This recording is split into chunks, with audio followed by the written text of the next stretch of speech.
Today's episode is brought to you with the welcome support of Malbin Greek, UK's leading Greek delicatessen supplier and distributor of premium Greek produce. Whatever your needs, Malbin Greek has you covered. You can shop online and have the divine and delicious goods delivered to your doorstep across the UK, or you can visit the shop at Arch 17 Apollo Business Park, Lucy Way, SC16 4ET, Bermondsey, London. Malbin Greek, the one-stop shop for your Greek fix. Hello there, sorry to interrupt. My name's Dr. Neil Buttery and I'm host of the British Food History Podcast, a podcast that you, as a fan of the delicious legacy, might be interested in. I explore British food and its history in all its glory, with interviews with special guests, recipes, reenactments, and tracking down forgotten recipes and hyper-regional specialities. Previous topics include medieval eels, 18th century dining, curry, London street food sellers, breakfast, and the good old Yorkshire pudding. Search for the British Food History Podcast wherever you get your podcasts. And now, back to the delicious legacy. Cheers!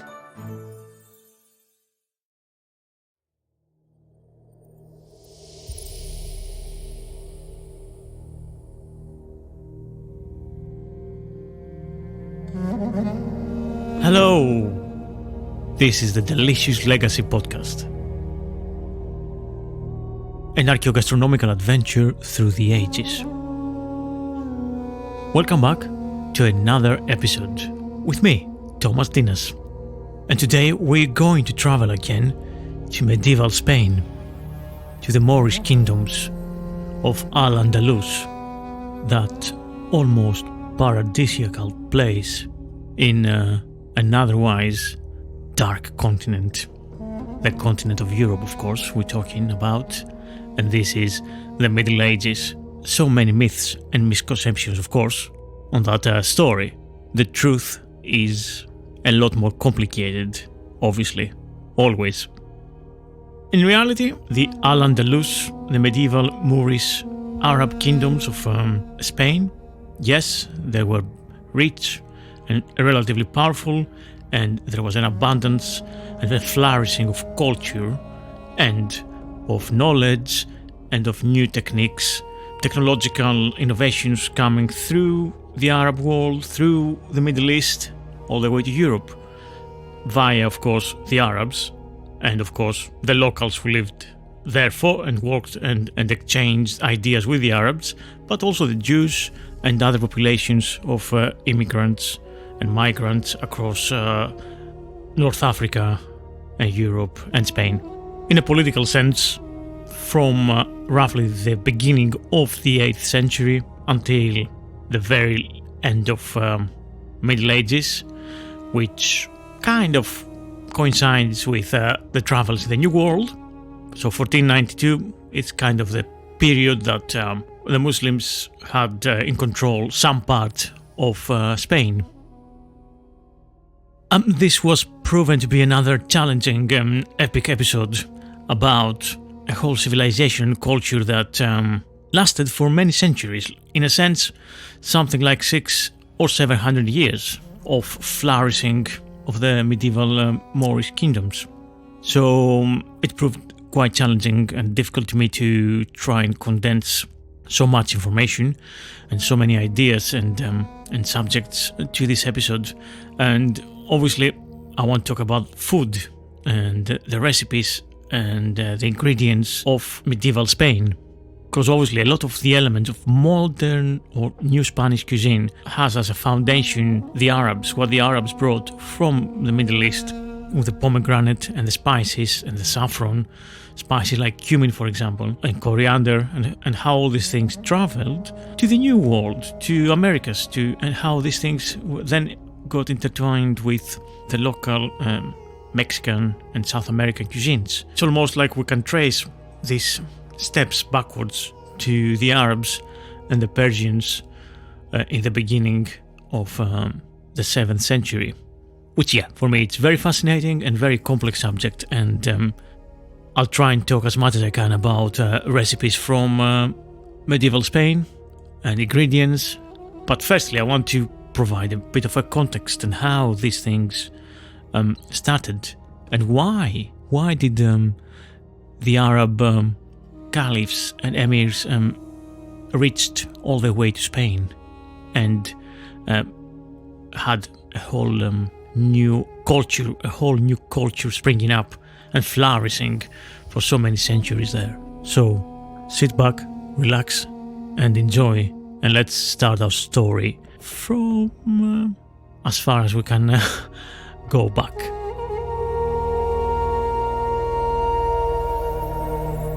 Extravagance bred jealousy and discontent. The pretense of equality amongst the citizens, but with full rights only to full-blooded Arabs, and the heavy taxation the lower classes burdened with, made things worse. The seething anger of the culturally rich Sogdian, Persian, Yemeni traders struck the caliphs with the speed of an extremely sharp scythe.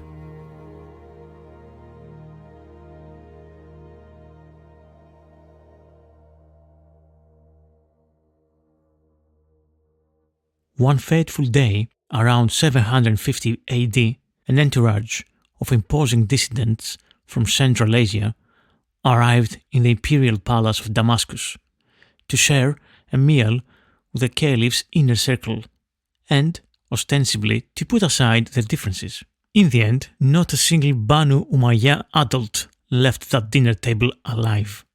Abd al-Rahman was the only mature male descendant of the dynasty that somehow escaped from the palace grounds with a few guards.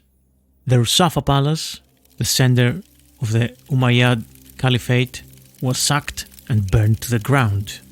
The Abbasids were merciless with all the Umayyads that they found. Even when they declared amnesty for the members of the Umayyad family, 8 gathered to receive pardons, and all were murdered. All of them aside of the hero of our story, of course. As we've seen, Abd al-Rahman made a miraculous escape to the river Euphrates, and the fugitive's route, together with a small part of his family from Damascus, was made with a small inner circle which included his brother Yahya, his 4-year-old son Sulaiman, and some of his sisters, as well as his Greek Mualla, which is a freedman or client called Bedr. From Damascus, we pick up his story into the river Euphrates, where his dramatic and epic tale with a narrow escape after narrow escape took him all the way to Spain, and a total of 5 to 6 years to reach. Abbasid agents closed in on Abd al-Rahman and his family while they were hiding in a small village by the mighty river. He left his young son with his sisters and fled with Yahya. Accounts vary, but Bedr likely escaped with Abd al-Rahman. On the way south, Abbasid horsemen again caught up with the trio. Abd al-Rahman and his companions then threw themselves into the river Euphrates. The horsemen urged them to return, promising them no harm would come to them, and Yahya, perhaps from fear of drowning, turned back. The 17th century historian, Ahmed Muhammad al-Makari, poignantly described Abd al-Rahman's reaction as he implored Yahya to keep going. "Oh brother, come to me, come to me." But Yahya returned to the near shore and was quickly dispatched by the horsemen. They cut off his head and left his body to rot. Al-Makari quotes earlier historians reporting that Abd al-Rahman was so overcome with fear that from the far shore he ran until exhaustion overcame him. He and Bedr were left alone to face the unknown struggle. They continued south through Palestine, the Sinai, and then into Egypt. Abd al-Rahman had to keep a low profile as he travelled. It is widely assumed he tended to go at least as far as northwest Africa, Maghreb, the land of his mother, which had been partly conquered by the Umayyad predecessors. The journey across Egypt would prove perilous. They flew to Ifriqiya and took refuge at the camp of a Nafza Berber chieftain, friendly to their plight. They were chased from there and fled westwards, and finally, in 755, Abd al-Rahman and Bedr reached modern-day Morocco, and near Ceuta, the final objective, to reach Al-Andalus, was within a few miles across the sea. However, following the Berber revolt of the 740s, the province was in crisis, with the Muslim community torn by tribal dissensions among Arabs. Abd al-Rahman wasn't sure if he would be welcomed. At that moment, the nominal ruler of Al-Andalus, was Emir Yusuf ibn Abd al-Rahman al-Fihri, a member of the Fihrid family and a favorite of the old Arab settlers, mostly of South Arabian or Yemeni tribal stock. And the nominal ruler of Al-Andalus, he was locked with a contest with his vizier, the son-in-law, Al-Sumail ibn Hatim al-Kilabi, the head of the so-called Syrians, the Samiyun, drawn from the military regiments of Syria, mostly of North Arabian Qaisid tribes, who arrived in 742. But news of our hero's arrival, of the prince's arrival, spread like wildfire throughout the peninsula. In 756, in a crucial battle in the banks of the river Guadalquivir, just outside Cordoba, he defeated the army of Al-Fihri and Al-Sumail with Yemeni support. Abd al-Rahman triumphantly marched into the capital Cordoba. Later, and after another bid from Al-Fihri for power, and after a series of small fights, managed to defeat old Al-Fihri's army. Al-Fihri himself managed to escape to the former Visigoth capital of Toledo in central Al-Andalus. Once there, he was promptly killed. His head was sent to Cordoba, where Abd al-Rahman had it nailed to a bridge. With this act, Al-Rahman I was able to forge a new Umayyad dynasty. His legacy started a new chapter for the dynasty, ensuring their survival and culminating in the new Caliphate of Cordoba by his descendants. And this is how our story begins. This is where all started. He ensured roadways were begun, aqueducts were constructed or improved, and that a new mosque was well founded in his capital at Cordoba. Construction on what would be, in time, the world-famous Great Mosque of Cordoba was started around the year 786 AD. His descendants will go on to rule for nearly 200 years and build cities, garden palaces and mosques of such opulence that Andalusia could have been considered a paradise on earth, bringing innovations from east to west with them and constructing, as we said, aqueducts, fountains and waterworks to irrigate the dry, sparsely rained southern Spain. Fruit and vegetables and spices all traveled west and became staples of the cuisine in Europe for the past 1,000 years. Among them pomegranate, oranges, lemons, roses and rosewater, almonds, saffron, coriander, cinnamon, aniseeds, aubergines, rice, and a myriad of pickled dishes. Abd al-Rahman III, one of the descendants of our hero, built Medina Azahara, a fortified palace city on the western outskirts of Cordoba, declaring himself a caliph, and the dignity of his new title required the establishment of a new city, a symbol of his power, imitating other eastern caliphates. According to historical Arabic sources, the three levels of the city had distinct functions. The uppermost level housed the private palaces of the caliph and his closest associates. The middle terrace housed the buildings of the state administration and the residence of high officials, and the much larger lower level was for the common people and the army. In the magnificent Medina Zahara, you would find schools, libraries, workshops, stables, weapon factories, pavilions, and royal barracks. Cypresses and palm trees bloomed amidst the fruitful landscape, and wild animals lived in a zoo while exotic birds were kept in an aviary.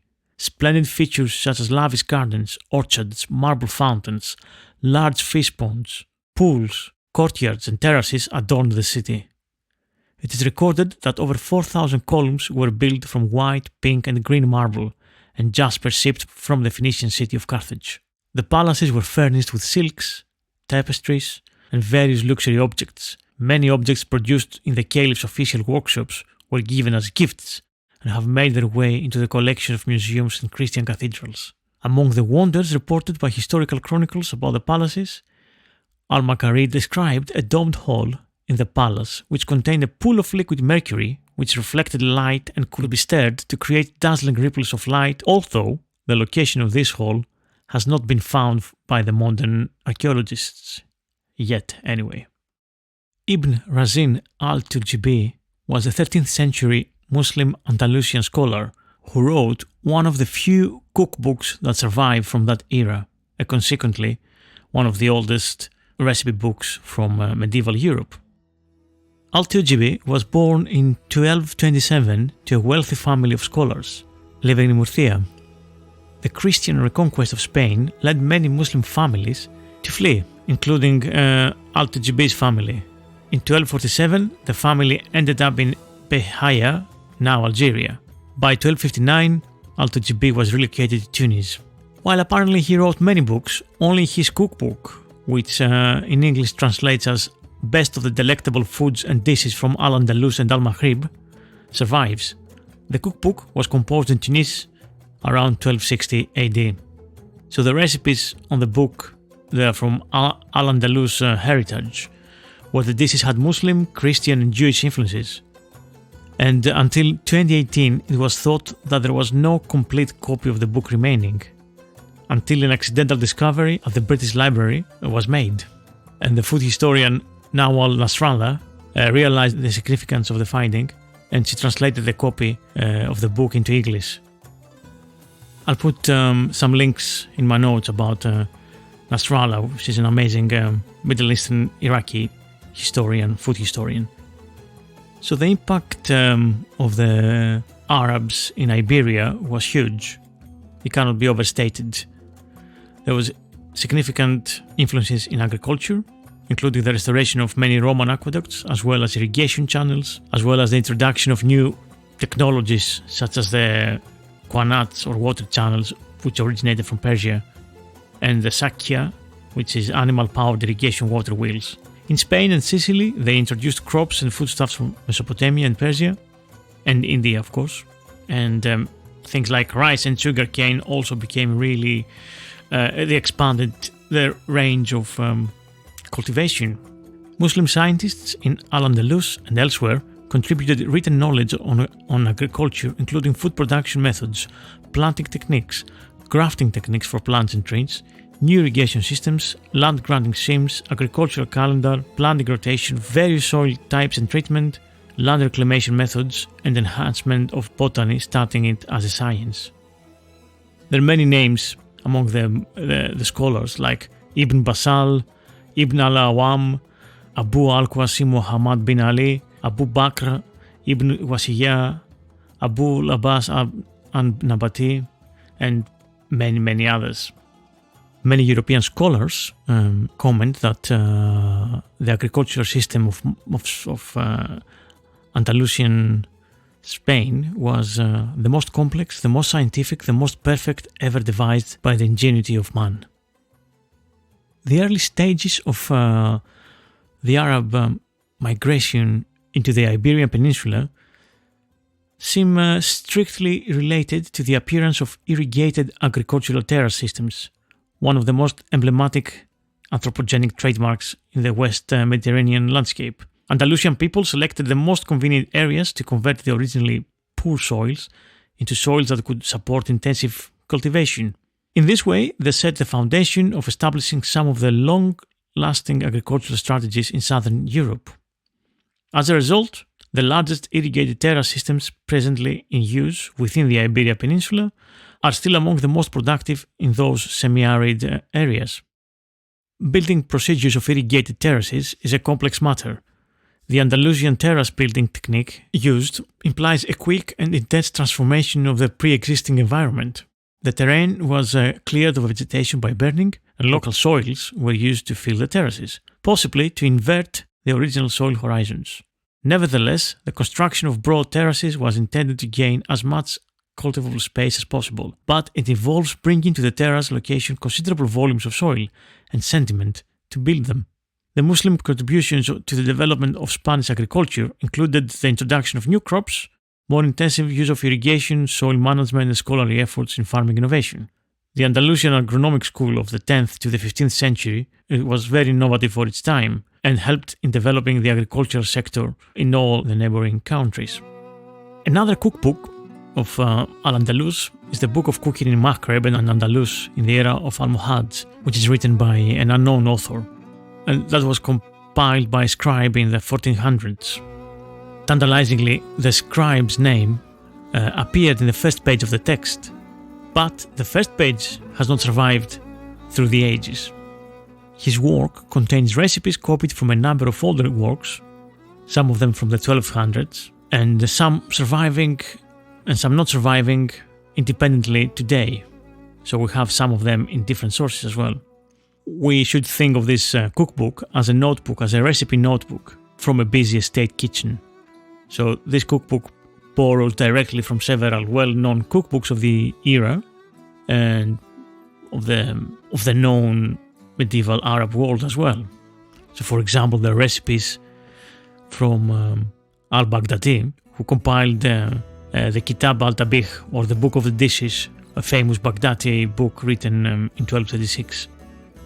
Some recipes come from cookbooks by the gastronome Abu Ishaq Ibrahim ibn al-Mahdi, which was the half-brother of the Caliph Harun al-Rashid. We're talking about late 8th century, so 300 years or so before this cookbook. Some other recipes come from cookbooks by authors unknown to us today.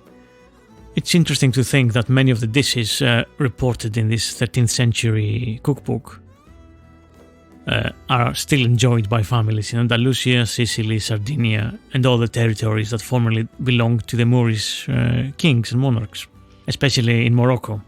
I think there are some very similar recipes that survived through the ages. The recipes for bread, sausages, meat patties, and so on are very common. Of course, the main thread between those recipes is that none of them is made with pork. But you'll find goat, lamb, and mutton recipes, along with lots of chicken, egg, aubergines, fish recipes, and as well as Italian frittatas and fresh and dried pasta, and similar recipes with the calzone. The number one recipes in a category are for sweets, basically. And the sweet recipes can be subdivided in pastries, in cookies, in candies, in cakes, and sweetbreads, and puddings, like custard-type puddings. Example of recipes in this book contain marzipan candies and marzipan cookies and pastries, puff pastry delicacies, Spanish turrón and polvorones and churros, Italian torrone, nougat, and panettone and cannoli, custards, puddings, rice pudding, fritters, samosas, taffy, and gumdrops.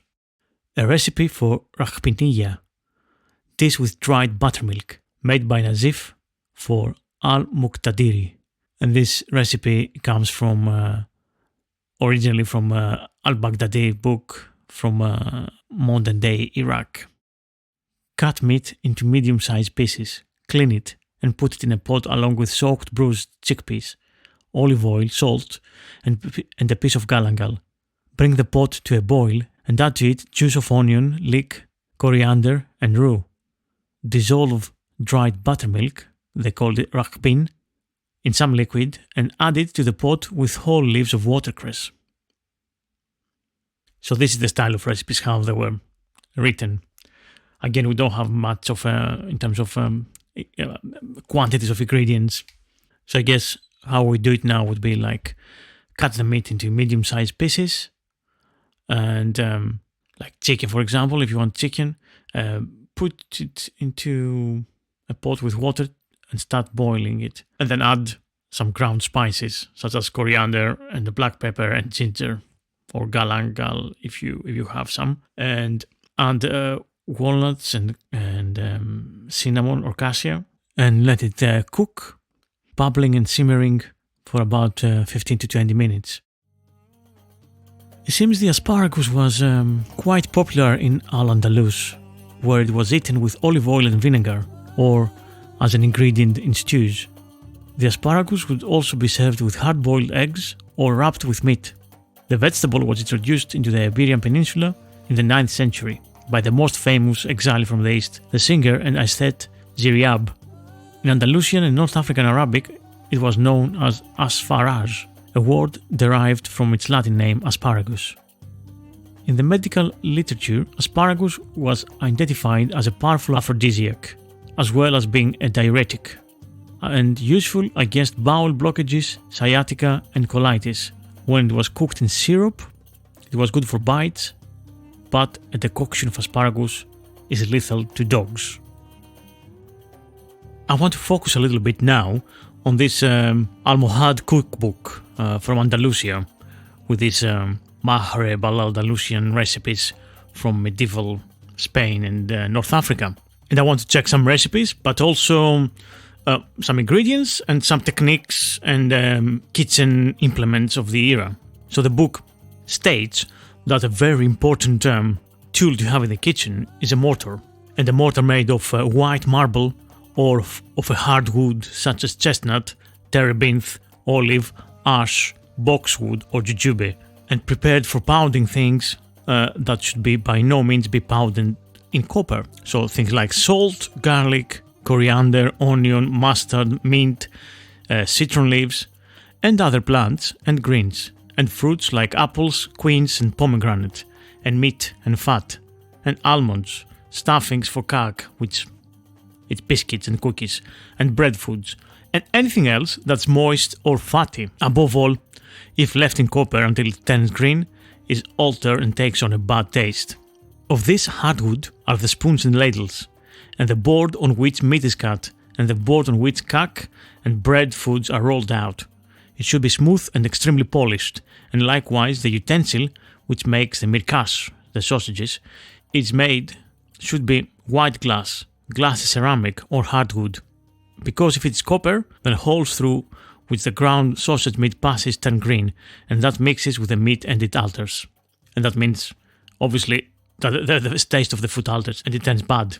And the book also tells us about how the dishes should be ordered and served, and which dishes are fitting to be the first and which to be the last.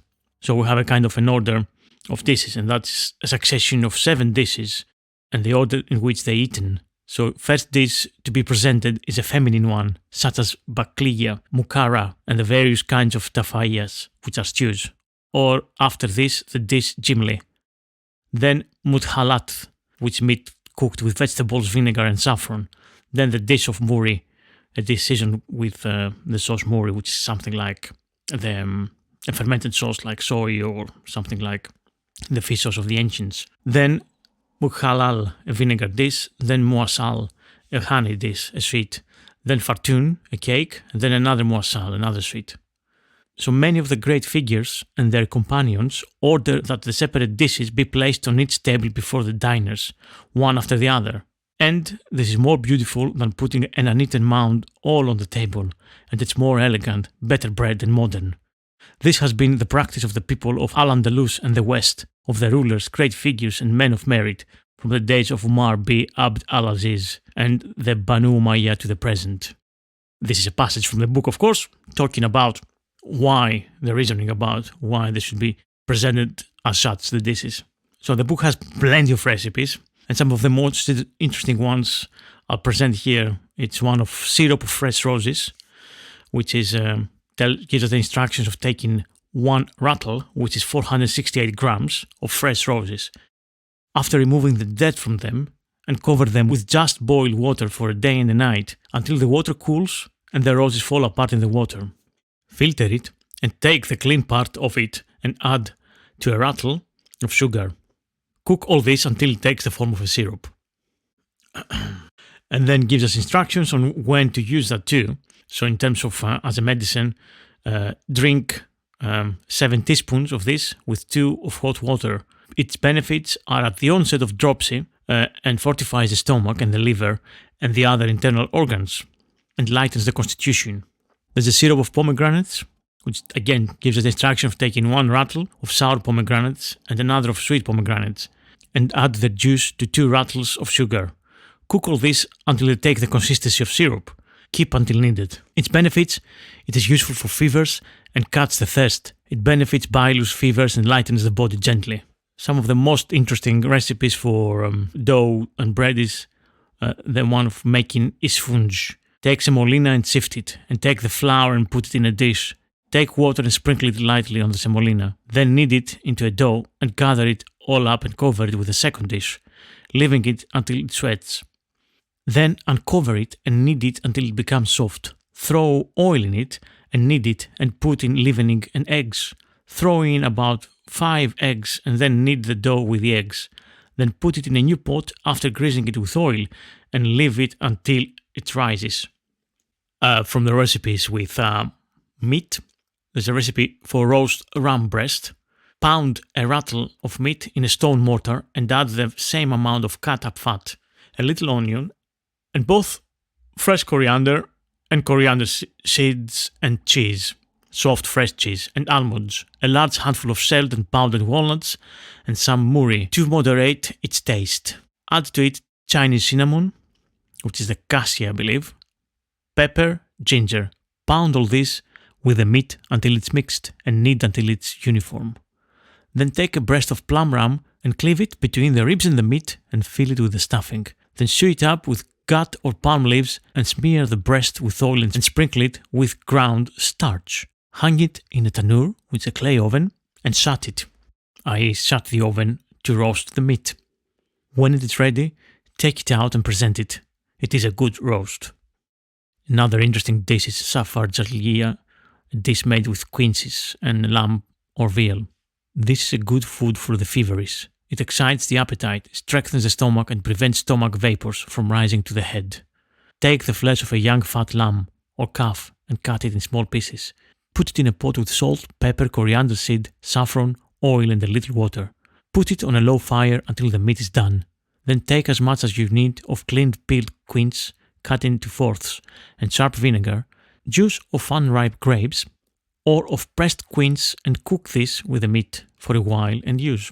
If you wish, cover with eggs, beaten eggs cooked to set over the top of the dish, and it comes out like muthalat. Tufahiyya, a dish made with apples, lamb or veal or chicken and squab. Take meat as mentioned in the recipe of safarjallia and prepare it the same way. Take the flesh of a young fat lamb or calf and cut it in small pieces. Put it in a pot with salt, pepper, coriander seed, saffron oil and a little water. Put it on a low fire until the meat is done. Then add tart apples, peeled and cleaned, as many as needed. Cut in fourths. Cook this with the meat. And when you take it to the hearthstone, put a little sugar and cut with musk and camphor, dissolved in good rose water. The acidity is most efficacious in lightening and strengthening the heart, and it can be made with the flesh of birds, such as fat hens or young squabs of the domestic dove or stock dove, and then it will be finer and better. A little note here for murri. A lot of the 13th century Islamic recipes frequently contain an ingredient called murri. It is one of a group of condiments that were popular in early Islamic cooking, but vanished later on, sometime after the 14th century. Many of those condiments resembled either, as I said, soy sauce or fish sauce, and were used to enhance flavors. There are recipes in al-Baghdadi's cookbook that require 40 days of work, but in the end, the result seems to taste much like a soy sauce, dark and strong and salty. So, obviously, if you want to create one of the recipes above that has murri, then you can use soy sauce or a fish sauce, to be honest. One of the recipes from al-Baghdadi mentions cinnamon and saffron, and other herbs are added to the resulting condiment. Again, so you can add this in the soy sauce too. And yeah, you can use soy sauce. Al-Baghdadi gives this recipe for murri. Take 5 rattles, each of penny royal and flour. Make the flour into good dough with water without leaven or salt. Bake and leave until dry. Then grind up fine with the penny royal, knead into a log with a third the quality of salt and put out into the sun for 40 days in the heat of the summer, kneading every day at dawn and evening and sprinkling with water. When black, put into conserving jars, cover with an equal quantity of water, stirring morning and evening, then strain into the first murri. Add cinnamon, saffron and some aromatic herbs. And finally a recipe for something sweet, a recipe for tarfist, saffron honey bread pudding. This is a dish of the people of Fez. Knead the finest white flour or semolina with water and make flatbreads. Cook them in a tanur, which is a clay oven, or in the bread oven, over a moderate fire. Then crumble them small. Take skimmed honey. I guess honey was used to be heated and then remove the scum, which is something unnecessary for modern honey, and dilute it with an equal amount of fresh water and throw in as much saffron as will color the crumbs to the desired tint. Then throw in these crumbs and stir it until it takes body like a paste and continue stirring. When it hardens, sprinkle it with plenty of split almonds and stir it until it is mixed. Put it on a serving dish and form the dough as a ring. Make a hole in the middle and fill it with melted aromatic clarified butter or fresh butter. Sprinkle it with sugar, cinnamon, spikenard, cloves and taffy pieces or candied sugar and present it. The year was 936 when Abd al-Rahman III, who declared himself the Caliph of Cordoba, began the construction of the magnificent Islamic city 5 miles west of Cordoba, the one we call Medina al-Zahara. Of course, like all good stories, this one has it that it was named after the Caliph's favorite concubine from Granada, called Zahra. And of course, according to the legend, Zahra eventually grew more despondent despite all the wealth that surrounded her and the luxuries offered. So when the Caliph asked her what would be done to restore her happiness, Zahra replied that she longed to see the snow of Sierra Nevada mountains of her home in Granada. Not to want to back down from a challenge, no matter how daunting, Abd al-Rahman III ordered rows and rows of almond trees to be planted close to each other at the gardens of the Medina. When the white flowers of the almond trees blossomed in the springtime, it created the impression of falling snow, and Zahra cried no more. However, of course, there's another explanation, more logical, that Zahra is the Arabic term for brilliance or shine, and it's generally accepted that Medina al-Zahara was named for its brilliance. Chronicles tell of visitors travelling from afar to marvel at the richness and opulence of the palatial city. Abd al-Rahman III spared no expense in its glorious construction, hiring the best architects and artisans from all over the world, incorporating materials such as gold, ivory, precious stones and marble. It took 10,000 men 25 years to build the shining city. It is constructed in a location of a great natural beauty on the lowest foothills of Sierra Morena mountains. Of course, all good things don't last forever, and the power of the Caliphate began to decline towards the late 10th century due to internal struggles within, and by the year 1010, Berber troops sacked and burned Medina Zahara to the ground. During the following centuries, the ruins of this glorious city were constantly pillaged and plundered for construction of buildings, not only from locals, but from plunderers from as far away as Marrakesh. By the 15th century, the vestiges of this forgotten city became known to locals as Córdoba la Vieja, and it was not until 1911 that the remains were excavated. Of course, with all this opulence and extravagance and all the achievements of the Umayyad Caliphate, we cannot not have a single figure that is the genius behind many things, and that was Ziryab. And apparently, this amazing polymath musical genius was also the influence of the cuisine of Arab Spain. His significance and his influence in the cuisine of medieval Arab Spain is huge, apparently. This man known as Ziryab, which means the blackbird, got his name because he sang beautifully. He performed and taught music in Cordoba under the patronage of the Umayyad Emir Abdul Rahman II. The musician became widely known as an arbiter of style, and he introduced revolutionary changes in music, dining, fashion, grooming, hairstyles, cosmetics, and other aspects of the court life. Many of his innovations spread to other social classes and communities, and eventually throughout Western Europe. In the 9th century, Cordoba was the capital and cultural center of the Western Arab civilization, as we can call it. And everything that was happening in Cordoba, all the fads and the fashion and the creations were widely emulated around and spread around the empire. Abd al-Rahman II was impressed by Ziryab's talents and showered him with gifts and privileges. Generous salary, villas in the country, special bonuses. It is said when Abd al-Rahman first heard Ziryab sing, he was so captivated by his voice and his style of playing that he no longer listened to any other singer. But Ziryab was much more than a musician. He was a trendsetter in fashion, an advocate of personal hygiene. Allegedly, he introduced toothpaste, deodorants, hair shampoo and perfumes. And also, of course, he was a connoisseur of fine food. Ziryab looked on eating as a whole, aesthetic, harmonious experience, a source of pleasure to all the senses and attended by rules of etiquette and table manners. he brought with him recipes from Baghdad and created innovative dishes of his own. One of these dishes, consisting of meatballs and small triangular pieces of dough fried in coriander oil, came to be known as Ziryab's fried dish, Takliyat Ziryab. He is also credited with introducing asparagus, which until then was looked upon as a weed. To Ziryab, the presentation of food was an essential part of the aesthetic experience. Fine food was served on tables covered with exquisitely worked leather, and heavy gold or silver goblets for drink were replaced by delicate glassware, which glinted and exposed the color of its content. So for this, Ziryab saw to it that a glass factory was built in Cordoba. But perhaps Ziryab's allegedly most revolutionary contribution to gastronomy was his rejection of food piled on one plate, in favor of separate dishes, beginning with soup, followed by fish or meat and ending with fruit, sweet desserts and different nuts. It was an innovation unknown even to the sophisticated Baghdad. It eventually spread to the rest of Europe and is the forerunner of our modern multi-course meals. His contribution to the Western culture is still not widely recognized.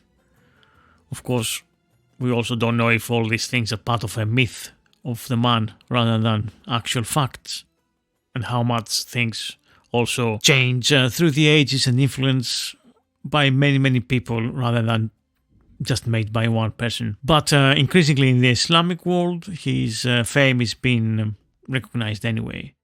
There are restaurants with his name in Casablanca, for example, and so on. Somebody called him the Martha Stewart of medieval Europe. Thanks for your support by listening to this podcast and, of course, by sharing it with friends and family. If you want to help me create even more episodes more often and also some video recipes for you, please go to Patreon and type the Delicious Legacy Podcast, where you can pledge your support from $3 a month. There you can get the episodes ad-free and early, and of course all the other writings, recipes and so on that I have there. In addition, of course, you get all the previous episodes ad-free and also with extra content, because I've got on each episode I've got extra content from my Patreon backers.